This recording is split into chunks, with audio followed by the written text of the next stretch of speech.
Hello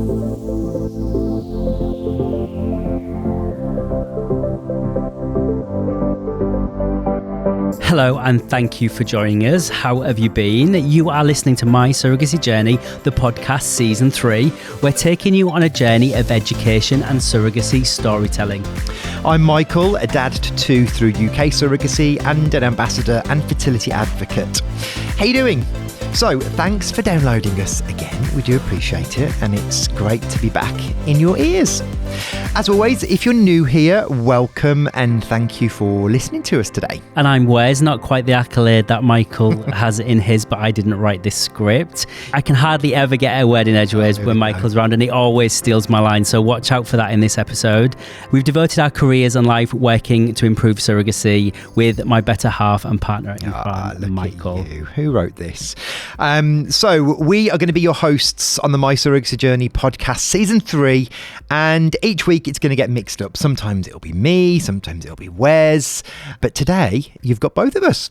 We have a fabulous sponsor for our Season 3 podcast. Manchester Fertility were founded in 1985 and has an exceptional team of fertility doctors, nurses, embryologists and patient support staff.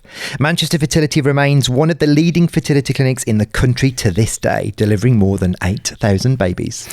They specially support intended parents seeking surrogacy. Manchester Fertility is My Surrogacy Journey's Northern and Midlands Centre of Excellence, offering surrogacy advice, fertility treatment options for gay, bi, queer and trans men, as well as heterosexual singles and couples, helping them navigate their way through their surrogacy journey. This particular episode today is really going to give you an insight into Manchester Fertility, the clinic, the people who work in it, the process, and everything that you really need to consider when looking at selecting a clinic who you're going to work with for a surrogacy journey. So hold on tight. There's a lot to take in, but it's all really, really valuable information. It is indeed. So let's, without any further ado, speak to our lovely guests. We are joined by 2 of our favourite people from Manchester. Can I say that? You can say that. Favourite northern people. Yes. Okay. So we've got Olivia Tyndall, who's the surrogacy coordinator at Manchester Fertility, and Paula Lynch, senior fertility nurse at Manchester Fertility. Hello.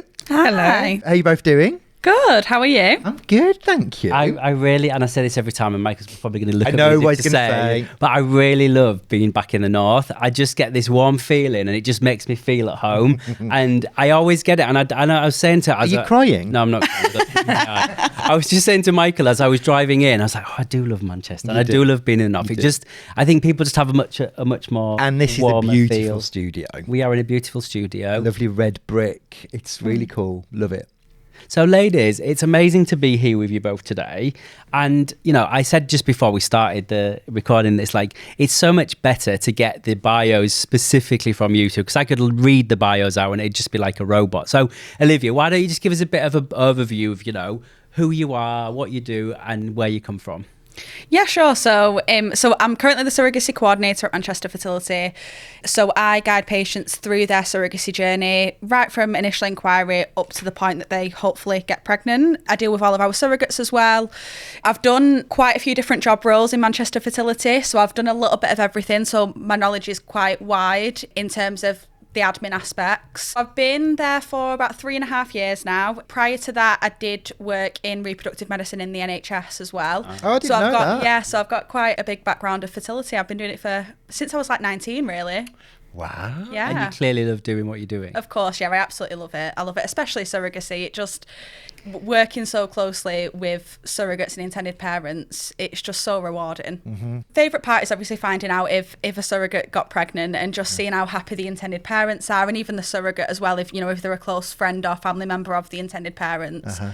That for me is like the best thing, because knowing them right from their initial inquiry up to that point, and as you know, it can be a very, very long journey, so it's quite a long period of time that you get to know these people. Mm-hmm. So it's really nice to see kind of their dreams. And I think you're always right at the start of their journey, I think, aren't you, in terms of trying to navigate through what is sometimes a really complex part of it, really emotional, depending on the journey they've been on up to date. And I think you sometimes get them at the most vulnerable as well. Yeah, absolutely. Yeah, it's always mixed emotions throughout the process. There's always highs and lows. And like I said, it's just kind of navigating them through that and trying to make them see the positive side of kind of everything that's going on. Yeah.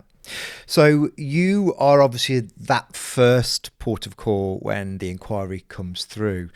And then I'm sure at some point, Paula, they're going to bump into you. Yes, they all come across to the nursing team eventually. So tell us about you, your history, and I think that's Scylla. Tell us about you. And where you come My from. history starts way back. I started nursing in 1976.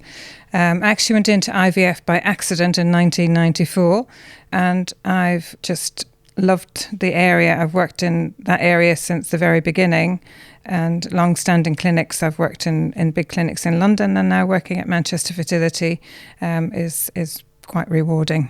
How long have you been there? I've been at Manchester Fertility now since 2016. Reproductive health and technology is a relatively young technology, and I'm sure over the years you've seen things massively evolve. Things have evolved, not massively, you'd be surprised. They've evolved technical-wise with AI and areas like that in the lab. But going through having injections daily is not going to change for ladies having to go through IVF treatment. And our ladies who become surrogates also have to have some form of medications. Again, that has remained the same. Protocols may change slightly, but hasn't changed greatly in all of that time. It's the research was done many years ago, as you all know, in Cambridge, where it all started with Steptoe and Edwards.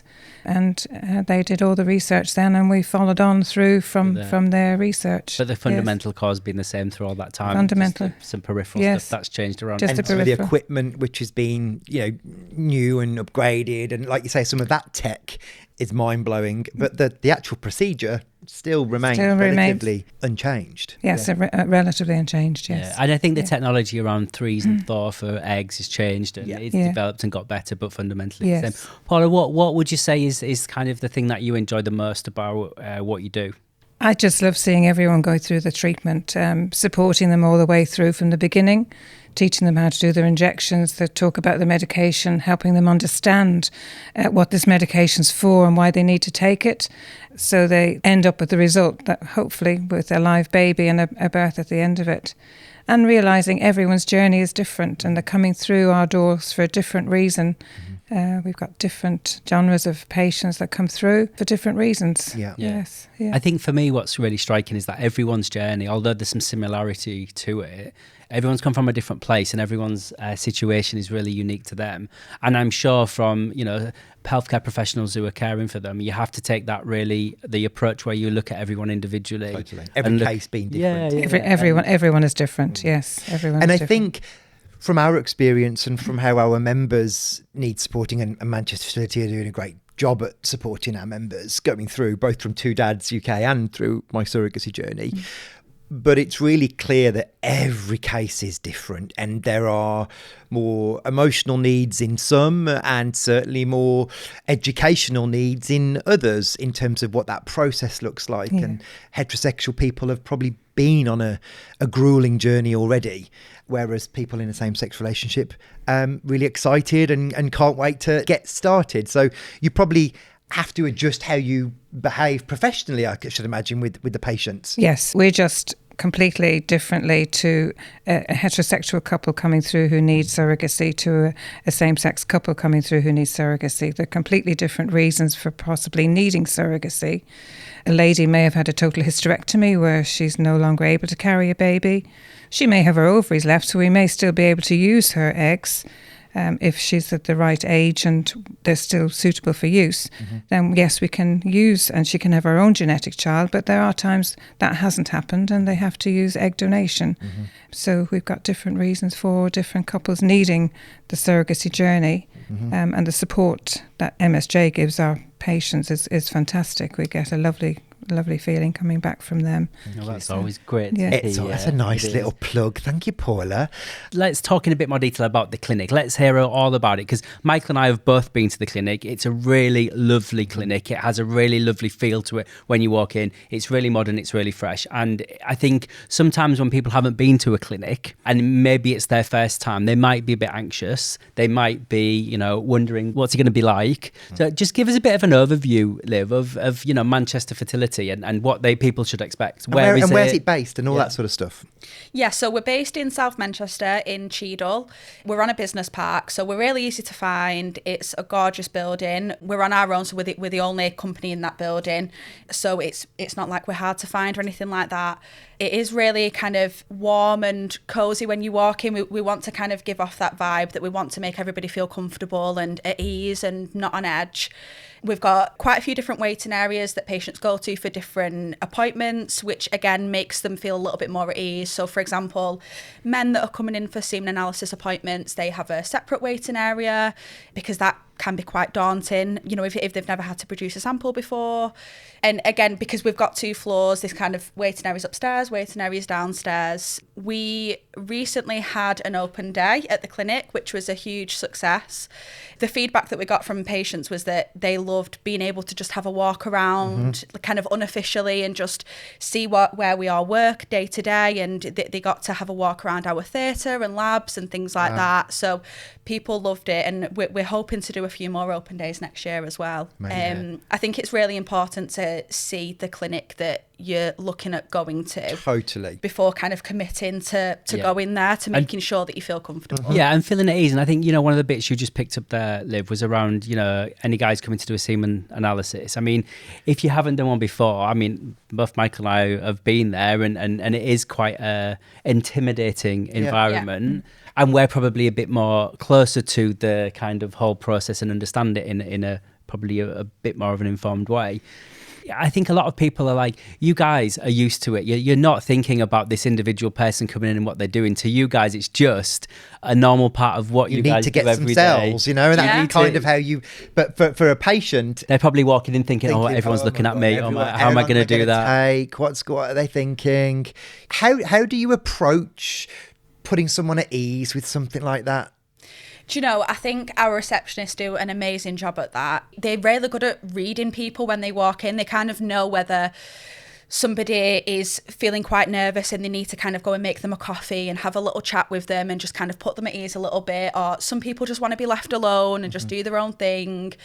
Some people just want to talk for half an hour just to kind of get everything out and just, you know, make themselves feel a bit calmer. So I think our receptionists are brilliant at doing that. They kind of know how to read people and know what the best thing to do in that situation is. So surrogacy is clearly a growth area for the clinic and a real passion. That's obvious. I think everyone really is committed to driving really patient-centric care. That is evident from the moment you walk in, like you just said. Tell us a little bit more, Paula, from your point of view, why surrogacy is important and why it's becoming more popular, and why do we think that may be? That's become more popular because of the changes recently in the laws that have happened in the UK, where 2 dads can now become parents, whereas many, many years ago that was frowned upon. It couldn't be done. So great changes have happened in that area. And it's great to see them become parents. They enjoy being parents. Their journey with us from the outset, they're informed about their egg donor. They're informed about what way they would like to be treated and how they want to be spoken to. So that there's lots involved before they even start their journey on what they want to perceive and what they want to get from the clinic. So we ask them what would they like to get from us, and I know they want a live birth at the end. It's not always possible, and they know that we have to tell them that. And the journey for them, starting off, finding their egg donor, then finding their surrogate, can be quite a long journey. And in your time at Manchester Fertility and in fertility generally, you know, you must have seen some real changes and that popularity of heterosexual people and people in a same-sex relationship using surrogacy. For both of you, really, what have you noticed at Manchester Fertility? Because social media, the clinics everywhere now, the services have really ramped up. The numbers are certainly really healthy. You know, what changes do you see in the clinic in terms of those patient numbers coming through? In the time that I've been there, because I've been there about 3.5 years now, obviously, as we know, social media is a massive thing and it has been for quite a long time. But I think even since I've been there, we've really ramped up our social media usages, and we're really getting ourselves out there, really promoting obviously all types of fertility treatment. But I think over the past year and a half we've really been promoting surrogacy. We have our own team now in surrogacy that we didn't used to have, so I think the clinic is evolving in that way. We're trying to focus on things that we maybe didn't focus on 5-6 years ago, and try to widen everybody's knowledge around certain aspects of treatment. And is social media one of the biggest ways that you've been amplifying those messages? Have you noticed that definitely change? Yeah, definitely. I think that's the main way we kind of get patients in, is through social media. And you see a lot of our inquiries come through our website or through social media, where patients have messaging on Instagram and things like that, and then we kind of contact them from there. So I definitely think that is the kind of biggest thing that we've done. Yeah. Manchester Fertility have the ambition to be a surrogacy centre of excellence for Midlands and the North. And that, in essence, is showing the determination and the growth of which Manchester Fertility is experiencing, isn't it? Yeah, definitely. We get patients travelling from up and down the country just in general for their own IVF treatment, or for the use of donor eggs, donor sperm, and for surrogacy. So we're quite used to dealing with patients that are travelling. So whether that's from way up north in Scotland or Ireland, Wales, or from down south as well. So we try to navigate that as well as we possibly can. Obviously, we can do a lot of our consultations and counselling virtually. If they can get tests done a bit more local to them to help them out, then we try and do that where it's possible. But we are quite used to dealing with patients that are travelling quite a way. And Liv, you mentioned earlier about a dedicated team. Now, for us as My Surrogacy Journey, that is kind of one of the key markers of an experienced clinic, and having a dedicated team that's able to understand the needs of the patient going through surrogacy, are able to really easily help them navigate through those bits. And I think, having a dedicated team is one of those markers, and I think would put you in that category as a centre of excellence. Now, we work very closely with you, your team, versus with our team, and I think what's been really apparent is the transition and the relationship we have, because what we say to people, particularly in the early stages of joining My Surrogacy Journey, is that the relationships we have with clinics allows us to give you better and more effective care. So we can liaise with the clinics and you can liaise with us, which means that in theory the patient or the member gets a much smoother transition through their care. And I think when people are trying to navigate what a journey looks like and the right at the start, I think that's really important. Yeah, definitely. And I think it helps having a specific team that those patients can go to, rather than having to speak to 5 different people who they then have to explain themselves to each of those people that don't really know what's going on, and they've never dealt with them before. They don't know their case or what they've been through, what they're going through. So I think it's important for the patient especially, and for the surrogates, that they've got specific people that they know their case, and they know what's going on, and they know how to help them. And they're not having to repeat themselves every time they speak. So annoying. We've been through it, and the amount of times you have to keep explaining who you are, and oh no, I'm not with my wife, and it's just like, oh. And I also think one of the advantages of working with a clinic like yourselves, who are, experts in surrogacy, is that you use the right terminology. You're not going to get the things wrong that a lot of other clinics do that aren't used to dealing with it. And I think for some people, particularly our heterosexual members, that can be quite triggering, right? Yes, it can be. And also to know that they're seeing the whole way through their journey, from starting to even hopefully the surrogate being pregnant. We've got our dedicated midwives that will look after them as well. So we've got, as Olivia said, a whole team. And it clearly you can demonstrate that you've thought about all of the key processes that a patient or a member would be going on through their process. And I think my advice to anyone listening would be, even if you are a member of My Surrogacy Journey, that doesn't mean to say that Manchester Fertility aren't a viable route for you. We will always give advice around using people or clinics with vast experience. And for me, Manchester Fertility is that centre in the north that people should be thinking about. It really is. Even in the Midlands, it's really not that far away. And like you said, Olivia, Scotland, there isn't many surrogacy centres in Scotland at all. Yeah. And I think it is about working with a clinic that you have absolute confidence in, and that are going to advise you what's in your best interests, are going to advocate for you and make sure that they're advising you the right things to do. It's one of the things that we speak to people a lot. And, you know, when someone's navigating surrogacy and they tell us the clinic that they've chosen to work with, then your heart just sinks because you're like, oh my gosh, that clinic's had no experience with surrogacy. They don't have a donor bank. How are they going to navigate your consent? Because surrogacy from a clinical point and a consent is complex, isn't it, Paula? Very complex with the consent forms, yes. And there are several consent forms needed before you even start your journey.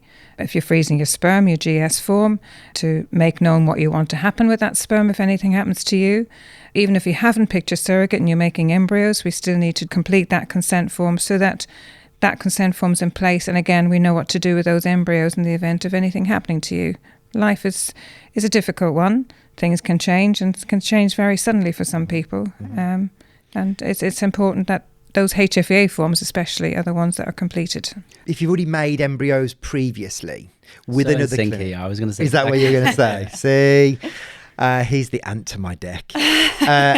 So embryos have been made. You're a heterosexual couple. They've been made at a clinic, let's say, that doesn't have any surrogacy experience. They want to come to you, bring those embryos to you. Retrospective consents. And screening is really important. And that would then be done at the new clinic. Yes, it would. Yes. So talk to us, both of you, both chip in. You know, for our listener that's got embryos in a tank somewhere else, they've not been consented for the use of surrogacy. Is that a problem for them? Not at all. We've done it already. We can get embryos from another clinic, even if they haven't consented to surrogacy from the outset. Things have changed for that couple. They now need surrogacy. Yes, there are going to be several blood tests that will need to be done before those embryos can be used in a surrogate. They can be transferred at a later date. It's not a problem. But providing they've had their normal screening done for HIV, Hep B, Hep C, and we're now doing syphilis and chlamydia on a lot of couples coming through treatment. So now if anything does happen to anyone, those tests have been done. They can be repeated later on in life if they need to be. The tests that were done at their initial appointment when they first made their embryos, and if they were all negative at that time, they will be repeated again. And again, hopefully they'll be negative and they'll be able to be used in a surrogate, along with all the other karyotyping, cystic fibrosis, and any other screening that we might need for them will be done.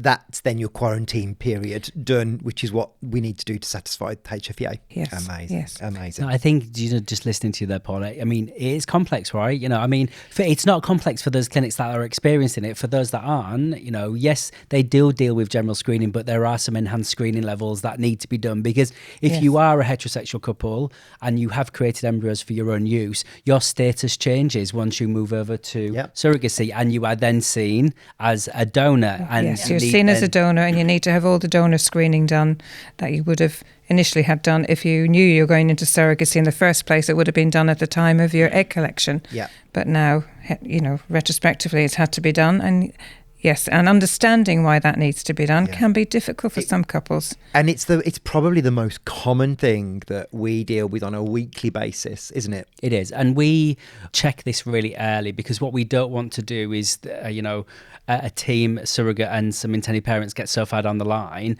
and they're all preparing and getting ready to start planning for embryo transfer, and then you recognise that there's some screening missing. Some of this screening can take 4 weeks. The karyotype is a long time. Yes. So that does potentially throw a spanner in the works. Not so much of a big one, but it's one you should be better prepared for. Yeah. And I think if you were working with a clinic who has a lot of experience, that it would be one of the first things that they look at, is trying to assess if there are any gaps in your screening. If there are, what needs to be done. Yeah, and that's what we would ask a couple to do with their initial appointment, is to send us their screening that they've had done already. We can then tell them what is missing and what needs to be done to get everything in place for that. Yeah. So we've touched on someone comes through the door, they meet some of your team, Olivia, they'll probably meet you, and then they'll get into the lift, we'll go up the stairs and then start to meet some of the other teams. Who else is our listener going to meet on their first appointment? Who else they're going to bump into? So our dedicated surrogacy consultant. He is called Peter Caracini. So he is the only consultant that we use for surrogacy at the minute. He's brilliant. He's worked at Manchester Fertility since 2009. Everyone loves him, don't they? He's so popular. Every time we need to get him on a podcast. We do. Every time I speak to people and they start talking about Peter, everyone's faces light up and everyone loves talking about him. Yeah, he is honestly the loveliest guy, and I'm not just saying that just because we're doing this. Honestly, he is lovely. So lovely, and like you said, all the patients absolutely love him. Once they see him once, they don't want to see anybody else. They just want to go and see him. Oh, nice. He's great. Honestly, he's great for us as well because he's always there if we need to ask him questions. Good. But yeah, so you'd meet Peter. He'd be the lead surrogacy consultant, so any appointments that you had in regards to surrogacy would be with Peter, any follow-ups or anything like that. And obviously he would be the one planning the treatment for the intended parents and the surrogate as well. Amazing. And then would you interact then from your side, Paula? From my side, I'd make sure all the bloods were done. They'd come in and see our phlebotomist and get all their screening done. We check everything off, make sure all the boxes are ticked. Yeah. So the HFA are happy with everything that we've done. And then the journey starts. So they either come in to freeze their sperm, make their embryos, whichever way they want to go down that journey. And will they interact much with embryology? Will they know any embryologists at this point? Or are they the heroes behind the scenes? They're the heroes behind the scenes. The embryologists get involved when the embryos are being created. And that's when they'll get updates daily about their embryo development. Yeah. They can speak to an embryologist about they may get a call regarding their semen analysis. Yeah. So they'll be told about that from the outset. So all of that before they do a sperm freeze or on the day of egg collection, the sperm quality on the day, what's going to be done as an IVF or ICSI. So all of that will be discussed with the embryologist. Great. And a counsellor. I think we did a Insta Live. We did. With Anne. Anne is the smiliest person She's lovely. I have ever met. She's promised me to teach me yoga, so I need to follow that up with her. Yeah, Anne, can you get in touch, please, love? She's so smiley, isn't she? She's just a dreamboat. Yeah. I met her at an event not so long ago. And I love her. Having a really nice chat with her. She was really lovely. She is our dedicated surrogacy counsellor as well. So Brilliant. Any counselling sessions that any intended parents or surrogates had would always be with Anne. She does all the implications counselling. So yeah, she is absolutely brilliant. And again, she's there for support as well. So, if you've had your implications counselling done and you feel like you just need a bit of support to kind of get you through the process, she's always there to have some extra sessions with you if you feel like you need it. And she has a good northern accent. Like she has a good... It's a soothing tone. I think very it makes you feel a bit more relaxed. Get a cuppa. Talk to Anne. No, but do you know what I think is a real theme here? Even when you were talking right at the start about the receptionist when you're coming in, and then you talk about you two, and then you talk about the doctor, and then you talk about the counsellor. There's a real theme here of just like really nice people, really considered, understand the journey, so that when people do come to the clinic and they are quite apprehensive about the whole process. I remember going to ours thinking, what the hell? Absolutely bricking it. Because you just don't know. And that's the reality of a lot of people when it might be the first time they're in a clinic for some people. They've never had really to deal traumatised by going into one. Yeah. Or just had nothing but challenges before, and coming into a clinic, even if it's a new clinic, might trigger them or might give them, thoughts of, where they've been in the past. So I wanted to pick up on something that you mentioned earlier, Paula, if I may, and that was some of the midwife-led care. Tell us a bit about that. So we have 3 midwives. Stacey is our midwife that also deals with surrogacy. So she's my second in command. So she gets to deal with... Hi, Stacey. She gets to about mention her. She'll not forgive me because she might have been here today, not me.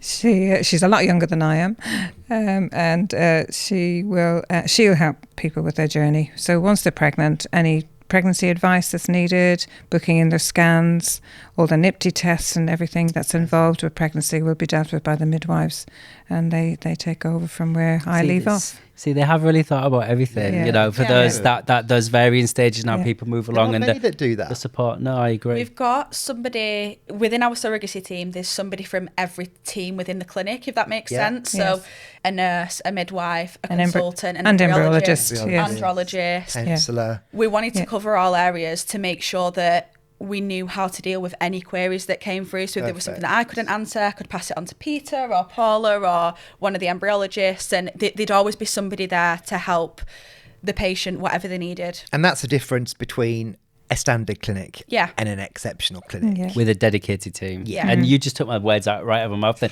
I think only one of us should do these podcasts because we don't need both of us here because we're both in sync. Well, this is 12 years of being together, whereas I'm afraid this is what it's like. So let's talk about, one of the big hot topics and one of the things that often drives people to a clinic, given the landscape in the UK around donor eggs, is the wait times and the kind of the specifics around availability, types of testing, screening, what people should expect. Olivia, why don't you just give us a bit of an overview of the kind of the egg scenario at Manchester Fertility? Yeah. So at the minute, our current wait time, we're saying the absolute maximum you'll be waiting to be matched with a donor is between 5 and 6 months. And this was recorded in December 2023. Yes. So that's absolute maximum. We are really hoping to bring that number down quite substantially.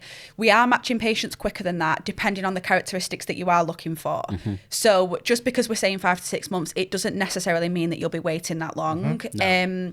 Obviously, it is all very dependent on what you are looking for, and if the characteristics that you're looking for are quite specific, or if you're quite broad in what you're looking for.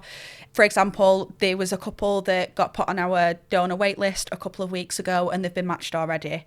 So it does vary quite a lot. Obviously, we can't guarantee anything, but we are doing a lot of different things to bring that number down. We're doing a massive push on recruiting donors, so we're getting a lot of donors through at the minute. So I've seen a big improvement in one in the wait time, but two just the exposure that the clinic are doing. Yeah, you can clearly notice that. Yeah, but let's put that wait time into context, shall we? Because yes, it may seem if you're a same-sex couple, you want to start your journey, you're eager, you want to move, but in reality, let's just take the lower end, 5 months. You've got to quarantine your sperm for 3 months minimum anyway. Exactly. Yeah. And by the time you've kind of got through all of the process, and you might, do you guys match before people quarantine? So would you start that matching process before they quarantine sperm? Yeah, so I would put somebody onto our wait list once we have their blood results back and they're all clear. That's important to know. It is, because I think a lot of clinics. Well, yeah, but a lot of clinics, they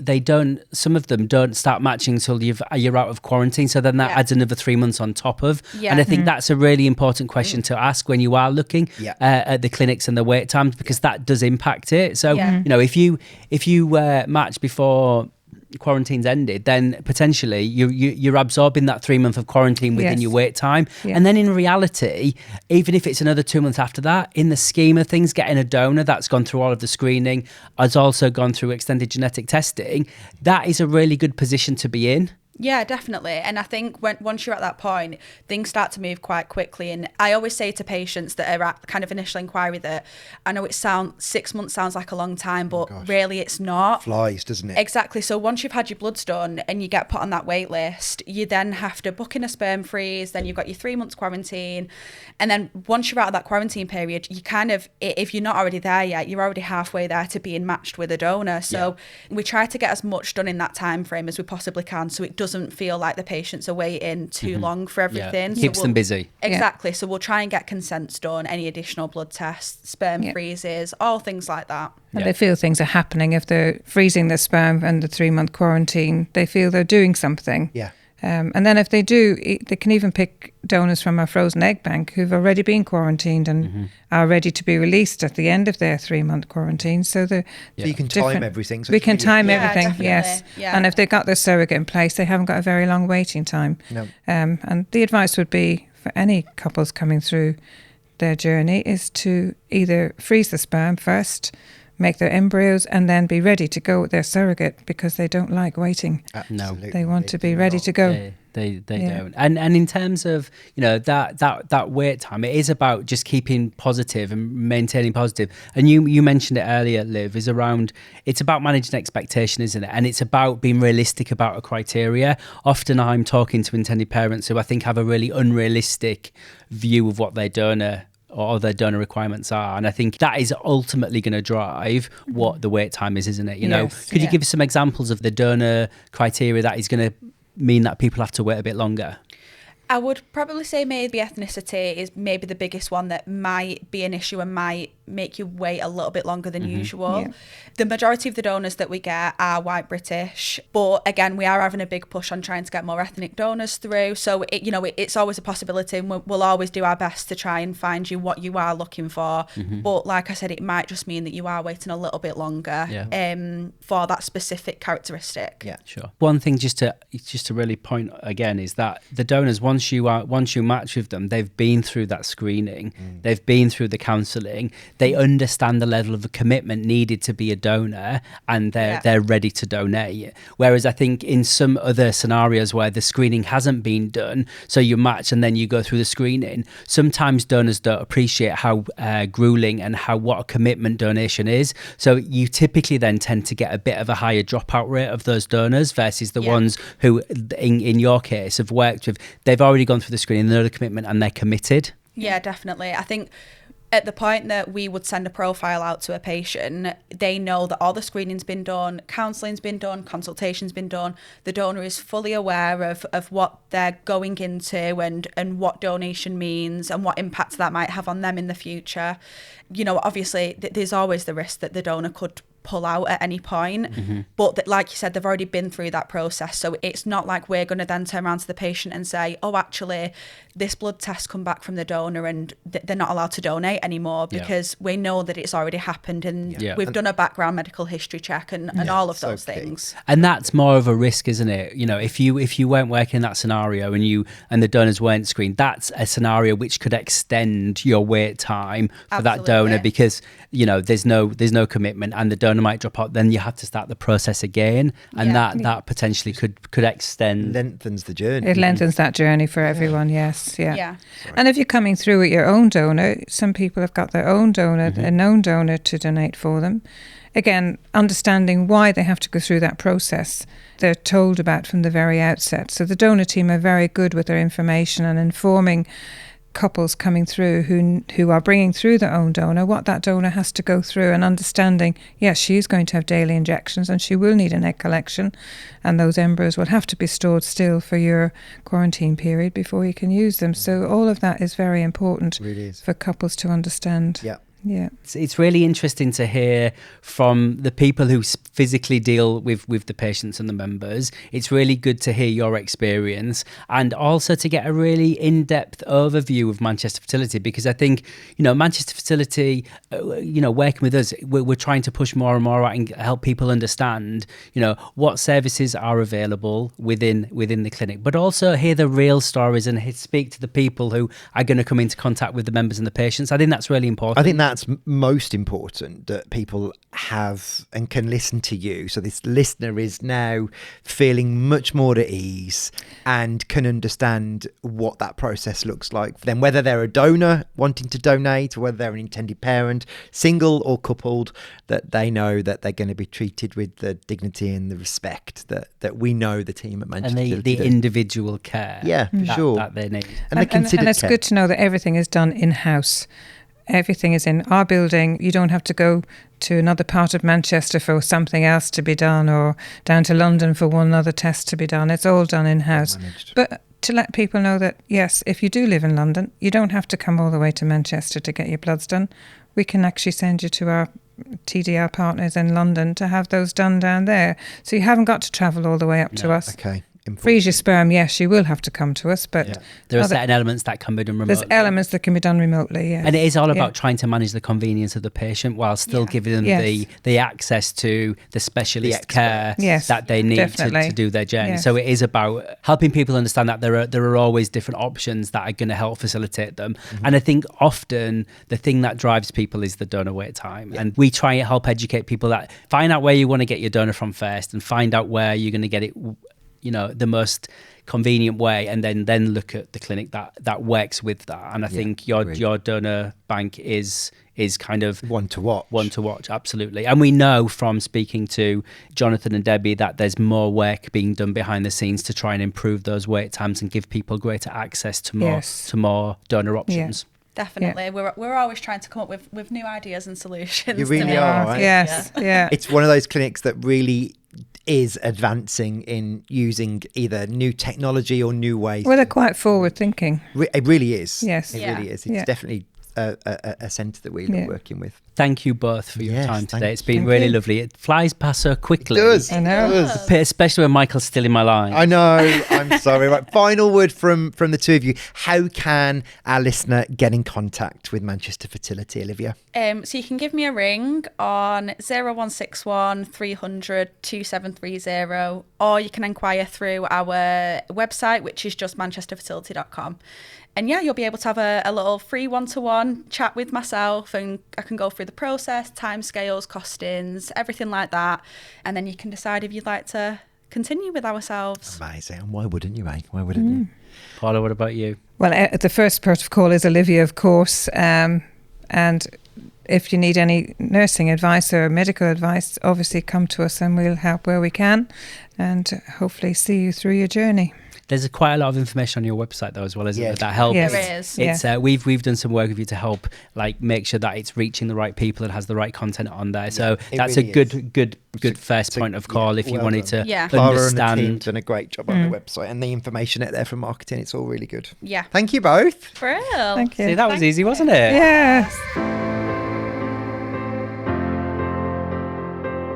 Okay, Wes. So we've learnt more stuff about Manchester Fertility. I didn't even know there was some midwife-centred care, so that was quite interesting to understand. What stood out for you? Tell me. I think for me, it's the consideration around every stage of the journey in the clinic and how there's kind of really considered care at every point, which feels really thoughtful and really considered. I know I've said that twice, but it does feel like it's really joined up and patient-centric. Yeah, and that is the one thing that our members definitely need. Both the ones that are a bit more fragile or the ones that are just raring to go. They're definitely going to get that from. And I think it's about, for me, the other riding thing is that, it's a really specialist centre in the north and there are very few. So this is a really... And the Midlands. Is really well placed to that hub of the Midlands as well. Thank you, Michael. So if this episode has touched you and you want to find out more about My Surrogacy Journey and our completely unique surrogate membership, then please head over to our website, www.mysurrogacyjourney.com, where you can find us on Instagram @official My Surrogacy Journey. And if you love this episode, then please subscribe to the series. We'll have another episode coming out weekly. Thank you for listening. I have been your My Surrogacy Journey podcast And me host. too. Goodbye. Bye.